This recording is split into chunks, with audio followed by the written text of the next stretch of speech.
Në mes kodrinave, në një vend strategjik, në fshatin Stubull, 5 shekuj më parë, më 1584, këtu u hap shkolla e parë shqipe në Kosovë, ndërsa vite më vonë, më 1896, u zhvendos pak metra më tutje.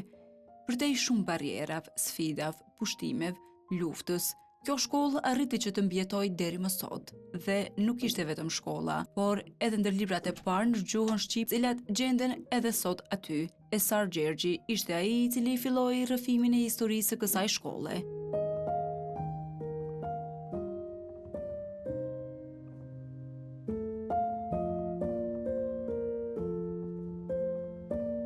Faleminderit shumë për kohën që ndahet për këtë intervistë në këtë vend veçantë. Është kënaqësi për neve, pap na prezantoni për publikun që nuk ju njeh. Faleminderit për interesimin tuaj. Unë jam Esar Gjergji dhe tash ndodhemi në hapësirat në ambientet e Muzeut të Shkollës së Parë Shqipe në Kosovë. Një shkollë që daton nga shekulli 16, më saktë nga viti 1584. Sigurisht për krejtë shikuesit po ma merr mendja që janë tu prit kështu me padureme, po se si ka qenë brenda kjo shkollë, kështu që kishim vazhdu në brenda dhe më na shpjegu pak a shumë rreth atyre çfarë do shohim brenda shkollës. Patjetër me kënaqësi. Ku po shkojmë për momentin, apo na tregon? Hapësirat në për cilat do kalojmë kanë qenë dhoma mësimi. Që kanë shërby prej cilit vit këto dhoma mësimi?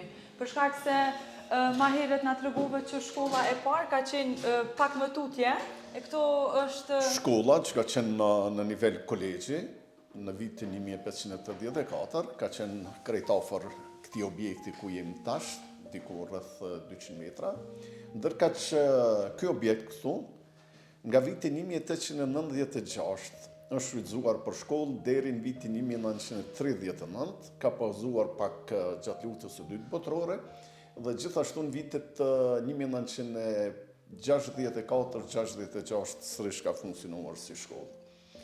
Këtu ruhen libra qindra vjeçare në gjuhën shqipe, të cilat i kanë shfrytzuar nxënësit dhe mësuesit e kësaj shkolle.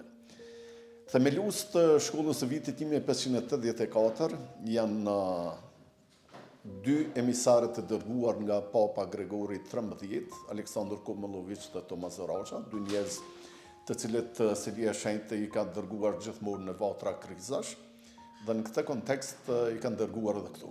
Unë ruaj bindjen e plot se interesimi i Gregorit XIII për arsimin dhe shkollat shqipe në trojet shqiptare, më meritori do këtë qenë ndikimi i një pararendësit të Papa Klementit Albanit, pra një pape shqiptar, që ka qenë edhe ai kandidat për pap, është them më meritori, Jeronim Gjon Albani, Klementi, i cili ka qenë këshilltar personal i Papa Gregorit XIII. Dhe natyrisht si shqiptar do këtë shtrirë interesimin dhe në këtë fushë.